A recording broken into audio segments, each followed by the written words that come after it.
What is going on, guys? Today I'm going to show you a showcase for the Distance Material Effects library on Fab. What this library does is it adds a bunch of effects that are commonly seen in AAA games that a lot of indie games don't have. So this lets you implement those effects into your game, so you can be a little bit better in the competition. So these effects are all done in a shader. They're no code. You don't need to set anything up in Blueprints. You just need to add this to the material and it'll work.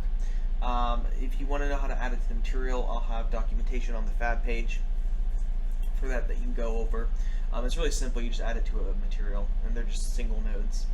But with that said, let's go ahead and get into this. So the first thing I want to showcase is the growing and shrinking effect.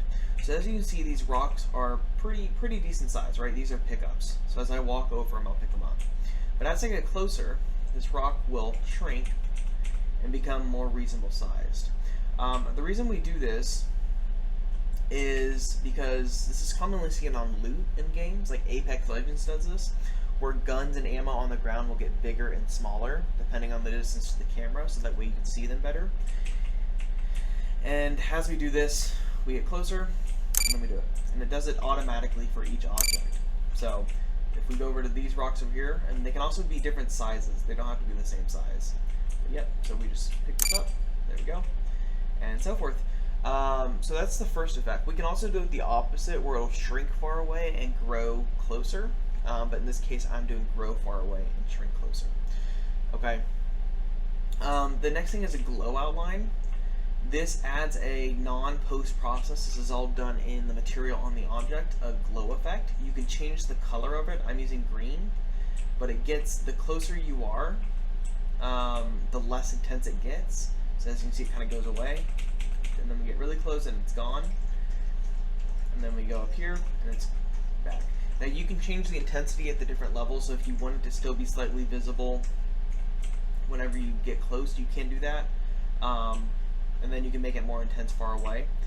But this is a non-post process effect. It's easy to set up. You just add it to the emissive on your material, and that's it. It just auto works. And you might need to set like parameters of like the color you want and the distance. But that's basically it, and it works. The next thing is we need to get to the mountains. As you can see, the mountains have like a pretty non-tiled texture on them.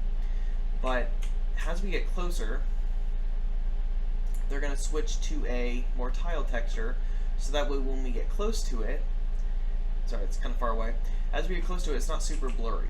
And you can change the tiling amount you want, but this is really good for like mountains, so that way, you know, things in the vista can have textures that are, you know, would be blurry at close, but look good far away, like this.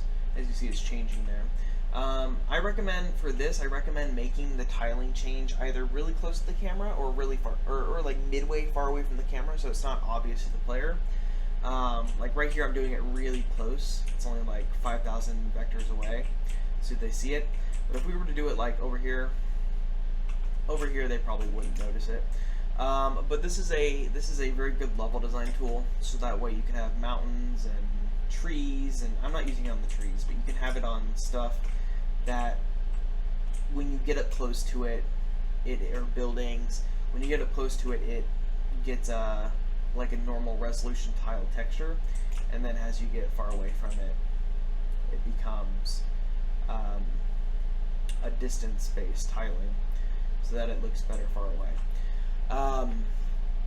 The next thing is the dithered culling. Now this is commonly seen in AAA games. I'm using it on the grass here, so you're probably not going to be able to like notice it in the game because we can't get it really high. But as you can notice, there's not going to be any pop in on this grass. No matter how fast we move, no matter how far we go, there's not going to be any pop in. I'm using landscape grass to spawn these, but there's not, as you can see, no pop in on the grass. And the reason for that is the grass is being pulled away in an animated dither fashion. It's not just popping in and out. It's actually like fading in and out with an animation on the shader. So that way you can avoid pop in and stuff. AAA games almost always do this in foliage. Sometimes they do it on NPCs. So like you can add this to a skeletal mesh so people will fade in and out. Yeah. The next thing is the ground texture changing. Now the way I'm going to have to show this to you is by ejecting from the player. So I'm going to eject from the player, and what this is going to do is this ground texture is going to, I don't know if these textures are really built for tiling. I made them pretty quickly in Substance Designer, but if we move out, okay, if we move out, the texture should, yeah. So as you can see, I think those are shadows. This is like shadow artifacting.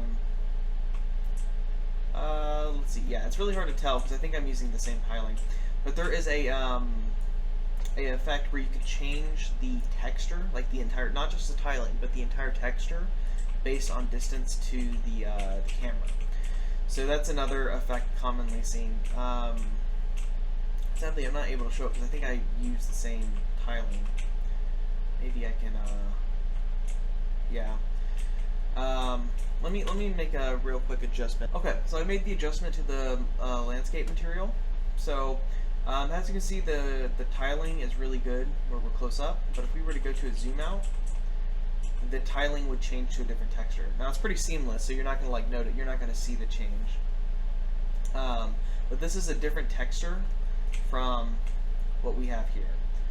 This is a smoother, more like softer look, and then this is a different texture that has more bumps and stuff to it, so it looks less tiling. But yeah, that's basically all of the effects. You can find this on Fab. Just search up Distance Material Effects, and have a good one. Thank you.